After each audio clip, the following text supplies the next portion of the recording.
Hello YouTube, my name is Dennis, and this is Average Gaming. Welcome to the finale of the crystal leg of our Pokemon Generation Locke. You might be surprised at this finale, but I'm standing in Goldenrod. I dislike playing the original Gen 1 and 2 games because my earliest memories of Pokemon are in Generation 3. Abilities and natures are an essential part of the game and have been an important part of my experience. It's one of the reasons why I dislike the Let's Go game so much. I decided to speed up our playthrough and give you an overview of the last few important battles of the game. So without further ado, let's get to the game.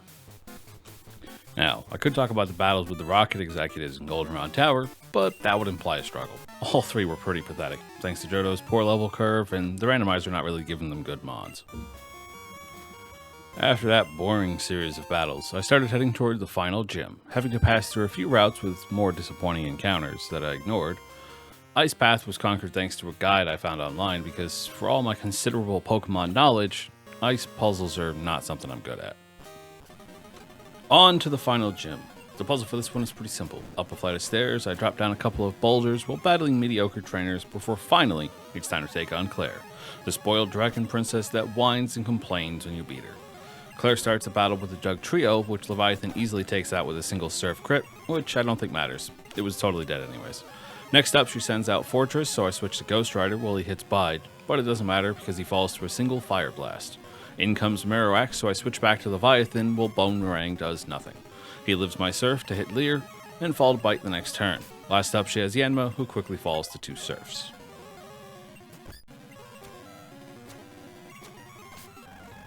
After beating Clair, she whines and makes you head to the Dragon's Den to speak with the Elder and gain his approval.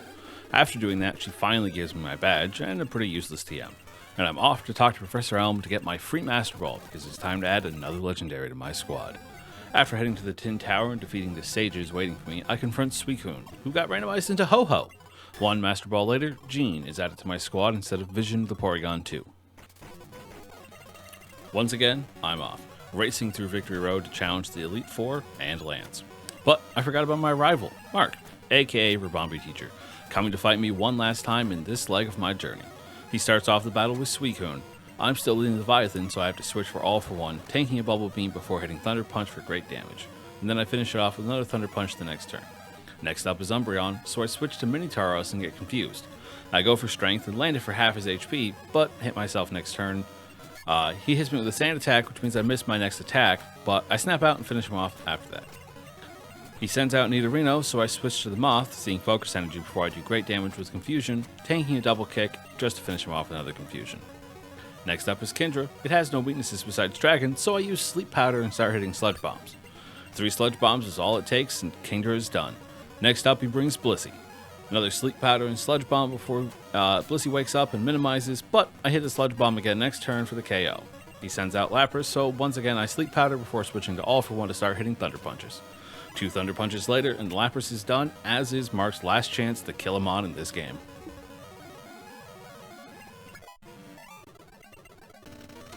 Elite Four time. First up is Will. He leads the fight with Crobat, so I bring in Mini Tauros, hitting his strength for half his health while he does Confuse Ray, but I fight through and finish him off. Next out is Venusaur, so I switch to Jean. He lands Growth, but my Sacred Fire is an OHKO. Out comes Magneton, and he also falls to Sacred Fire. Ditto is brought out next, so I use Fly to foil his transform and then OHKO it. Last is Sunflower, who also falls to another Fly.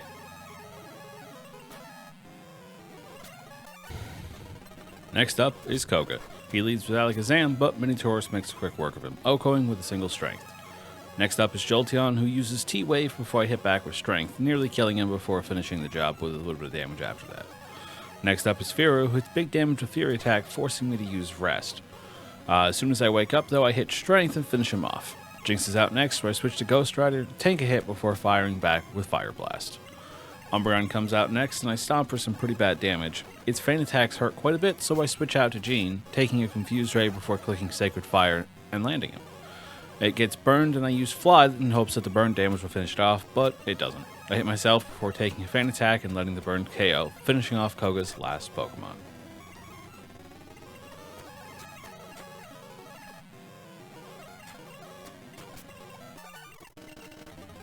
So far, so good, but Bruno was another matter altogether. He leads with Hypno, and I led Tauros, having his life with Strength before taking a hit to finish him off. Next up is his Sudowoodo. I switched to Leviathan, taking a Rock Slide that did big damage, but I was confident that it would outspeed and kill. he lives on what must be 1 HP, taking out Leviathan the Gyarados, which is not only my girlfriend's favorite Pokemon, but also a legacy mod from our yellow run.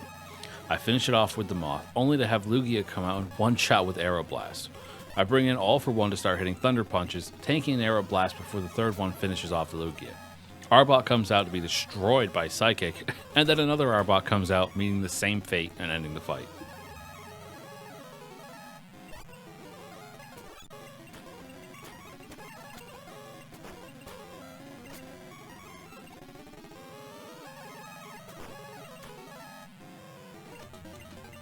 Karen time. Kabutops is out first, so I switch to All for One for a Thunder Punch KO. Crobat follows the same fate, getting hit with Psychic. Smeargle comes out afterward, takes a Thunder Punch, getting paralyzed, and then KO'd the next turn. Politoed stays alive after a Thunder Punch, but fails to put me to sleep before fainting.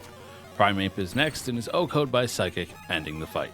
She doesn't manage to kill any more of my mons before I head to the final battle of the run, since I decided not to spend any more time in Generation 2, and skip over Kanto.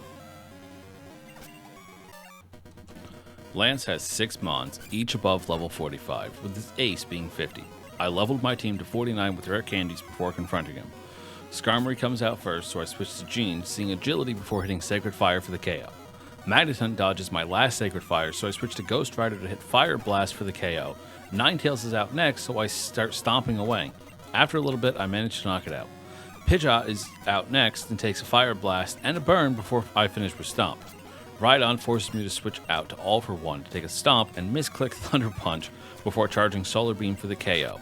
Next up is Parasect, who lives a Psychic and then heals with a Full Restore, so it takes 2 more to finish and win us the battle, gaining us a place in the Hall of Fame and leaving us with 4 mons to transfer into Pokemon Emerald. All for One the Mewtwo, Ghost Rider the Rapidash, Minitaros the Tauros, and Jean the Ho-Ho.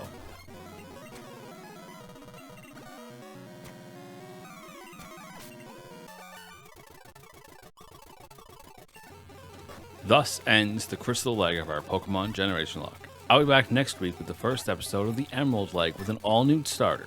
We will face new challenges now that Pokemon have random abilities. I look forward to this one and I hope you are as well. Thank you so much for the continued support of this series. A Generation Lock is something I've wanted to do for a long time, so I'm glad you're enjoying it with me. Remember to like the video if you enjoyed it, and subscribe to the channel if you haven't already done so, because it really helps out a lot.